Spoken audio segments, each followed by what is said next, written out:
कहानी की शुरुआत विजय नाम के आदमी से होती है, जो कार ड्राइव करके अपनी गर्लफ्रेंड से मिलने जा रहा होता है और उससे वीडियो कॉल में बात भी कर रहा होता है। उसकी गर्लफ्रेंड उसे जल्दी आने को बोलती ही है कि उसे उसके कोवर्कर का कॉल आता है, जो उसे बताता है कि उनके बॉस यानी विजय के ससुर ने कंपनी में हुई कुछ गड़बड़ से अचानक बोर्ड मीटिंग बुला ली है, जिसकी वजह से वो उसे जल्दी से जल्दी ऑफिस बुलाता है। वो सीधा अपनी बीवी को कॉल मिलाता है और उसे उसके पिता को समझाने को बोलता है।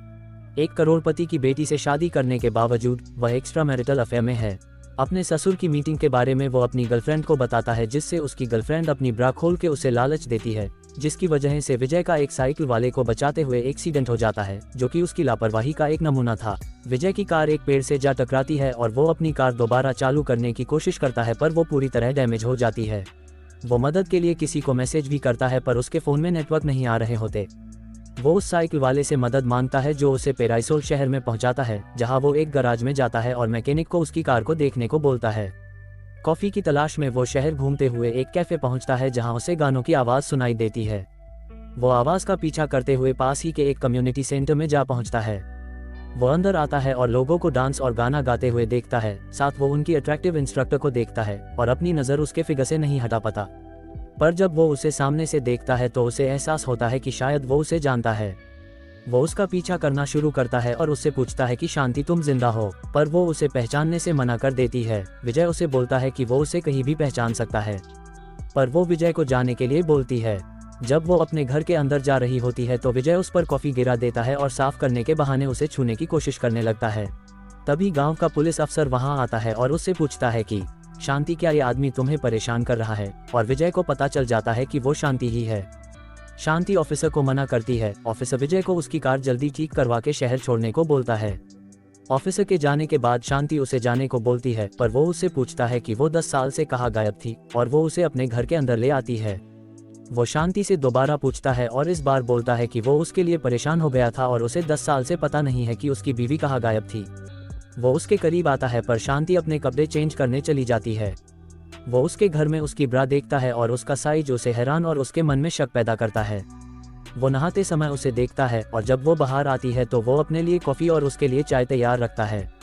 वो उससे पूछता है 10 साल पहले वो अचानक गायब कैसे हो गई थी, जिसका जवाब वो देती है कि उसे ज़्यादा कुछ याद नहीं है, बस इतना कि वो नर्सिंग होम से आ रही होती है। तभी एक आदमी उससे नर्सिंग होम का एड्रेस पूछता है और वो देखती है कि कार में उसकी वाइफ लेबर पेन में है और उसके बाद का उसे कुछ याद नहीं है। विजय उससे पूछता है कि वो वापस कभी घर क्यों नहीं आई, तो शांति बोलती है कि उसे डर था कि कोई उसे वहाँ मारना चाहता है। फिर वो उससे पूछता है कि तुम नर्सिंग होम से क्यों आ रही थी, पर शांति बताती है कि वो प्रेग्नेंट थी, पर उसने उसका बच्चा खो दिया था। उसको संभालते हुए विजय उसे किस करता है और आगे बढ़ने की कोशिश करता है, जिसके लिए शांति उसे मना करती है। विजय बोलता है कि वो उसे मना क्यों कर रही है, वो उसकी बीवी है। जिसे सुन के शांति उससे पूछती है कि क्या तुमने शादी नहीं की, जिससे वो चुप रहता है। पर आखिरकार वो बताता है उसने अनु से शादी की है। शांति उससे पूछती है कि उसके मंगेतर का क्या हुआ, जो कंपनी टेक ओवर करने वाला था। विजय बोलता है कि उसे उसके बारे में नहीं पता। विजय उसे साथ चलने को कहता है और बोलता है अनु तुम्हें देख के खुश होगी, पर वो बोलती है कि क्या वो सच में होगी। फिर वो बताती है कि वो अनु ही थी जिसने उस प्रेगनेंसी वाले कपल को हायर किया था और उसे मरवाने की कोशिश की थी, क्योंकि वो विजय से बहुत ज्यादा प्यार करती थी।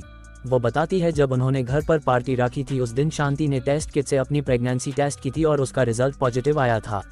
उसने वो किट टॉयलेट में छोड़ दिया और बाहर चली गई थी। थोड़ी देर बाद जब वो किट लेने आती है तो देखती है अनु टॉयलेट से निकल रही है और किट का फेस नीचे की तरफ है। वो विजय को बताती है जब वो बाहर निकली थी तो उसने उसका फेस ऊपर की तरफ रखा था। वो विजय को बार बार जाने को बोलती है, पर विजय उससे पूछता है क्या उसे उस कपल की शक्ल याद है, तो शांति हाँ बोलती है।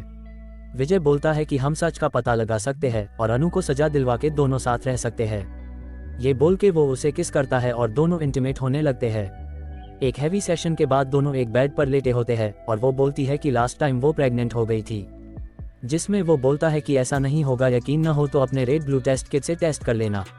शांति उससे पूछती है कि उसे कैसे पता कि किट की कंपनी का नाम रेड ब्लू है, क्या अनु ने तुम्हें बताया, तो वो बोलता है नहीं और उसके मुंह को पिलो से दबा देता है और कबूल करता है कि उसने उस कपल को भेजा था और उनसे एक काम ढंग से नहीं हुआ और उसे मार डालता है।